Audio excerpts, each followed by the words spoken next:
अब हम लोग क्वेश्चन नंबर फर्स्ट सॉल्व करेंगे। क्वेश्चन नंबर फर्स्ट क्या है देखिए, पाइथागोरस त्रिक है।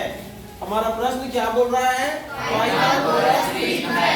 यहाँ पर देखिए चार विकल्प दिया गया है, ए बी सी और डी। ये चारों में से कोई भी एक पाइथागोरस त्रिक है। क्लियर है? हमको पहचानना है कि कौन सा विकल्प जो है पाइथागोरस त्रिक है। तो पाइथागोरस त्रिक क्या है ये हमको सबसे पहले जानने की आवश्यकता है। तो चलिए मैं आपको समझाता हूँ पाइथागोरस त्रिक क्या होता है। क्लियर है? तो ये देखिए, पाइथागोरस नामक जो गणितज्ञ था उन्होंने बतलाया कि एक समकोण त्रिभुज में, किसमें? एक समकोण त्रिभुज में, ये देखिए ए बी सी एक क्या है? समकोण त्रिभुज है। इसमें ये वाले भुजा को उन्होंने कर्ण बोला, इसको आधार बोला ये, और इसको क्या बोला? लंब बोला ये। और समकोण त्रिभुज की तीनों भुजाओं में एक संबंध बतलाया। संबंध क्या है देखिए, ये जो कर्ण का वर्ग है वो लंब के वर्ग, ये देखिए लंब के वर्ग और आधार के वर्ग, ये आधार के वर्ग। समझ में आया? ये बराबर होता है। ये देखिए कर्ण का वर्ग जो है लंब के वर्ग और आधार के वर्ग के योग के क्या होता है? बराबर होता है। तो ये जो हमको ट्रिक दिया है इसको इसी में रख के देखना है दोनों पक्ष बराबर आता है कि नहीं आता है। तो चलिए रखते हैं इसको 5, 12 और किसको? 13 को। तो यहाँ पर ध्यान देना, जो सबसे बड़ा है ना, इसमें जो सबसे बड़ा है उसको आप क्या मानोगे? विकर्ण मानोगे। तो चलिए इसको लागू करते हैं। तो सबसे बड़ा कौन है? 13, ये 13 होगा। अब 5 और 12 बचा, तो किसी को भी आप 5 और 12 लिख सकते हैं। मान लो इसको 5 और इसको क्या कर दिए? 12। तो कर्ण का मान कितना किए हो? 13 ये। फिर लंब का मान कितना किए हो? 5 ये। फिर आधार का मान कितना लिखे हो? ये लिखिए।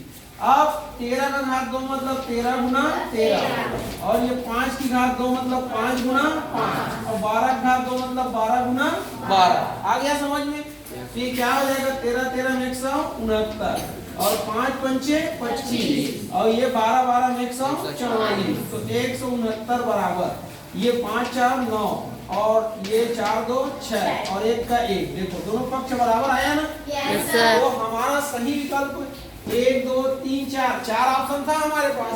तो हमारा सही ऑप्शन कौन सा है? ए। क्लियर हो गया? Yes sir. इसके बाद बी देखिए, पूर्ण घन संख्या है बोल रहा है। 4 विकल्प यहाँ भी दिए हुए हैं। तो पूर्ण घन संख्या कौन सा है ये हम बताएंगे। तो 126 दिया है, 125 दिया है, 127 दिया है और 128 दिया है। तो पूर्ण घन किसको बोलते हैं इसकी जानकारी हमको पहले होना चाहिए। क्लियर है?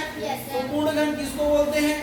जहां पर अभाज्य जो गुणनखंड आता है कि नहीं है, वहां अगर हम 3 की जोड़ी बनाएं तो कुछ भी नहीं बचना चाहिए। तो वही क्या कहलाता है? पूर्ण घन कहलाता है ना?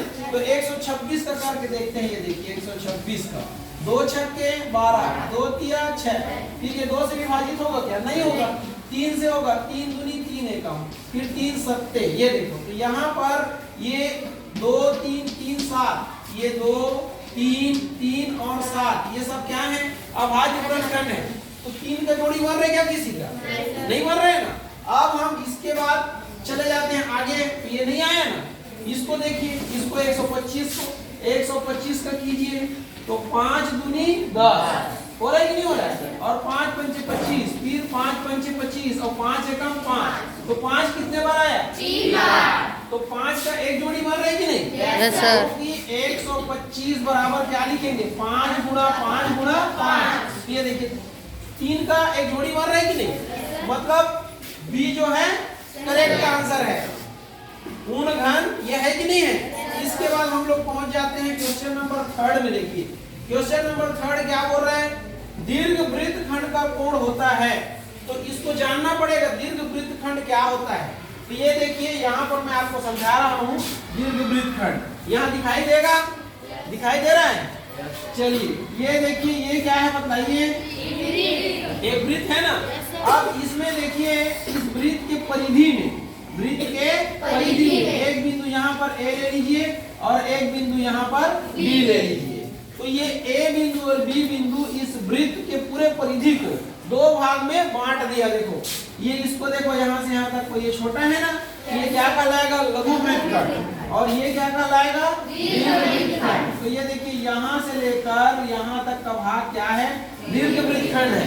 तो यहीं पर एक बिंदु ले लो, यहाँ पर ये, और ये दोनों को इससे मिला दो। ये देखो ये, तो ये कोण बना कि नहीं बना? कोण कैसा लग रहा है? न्यून कोण लग रहा है। कैसा लग रहा है? न्यून कोण। कैसा लग रहा है? न्यून कोण। तो हमेशा याद रखना, ये दीर्घ वृत्तखंड में जो बना कोण है वो हमेशा क्या होता है? न्यून कोण।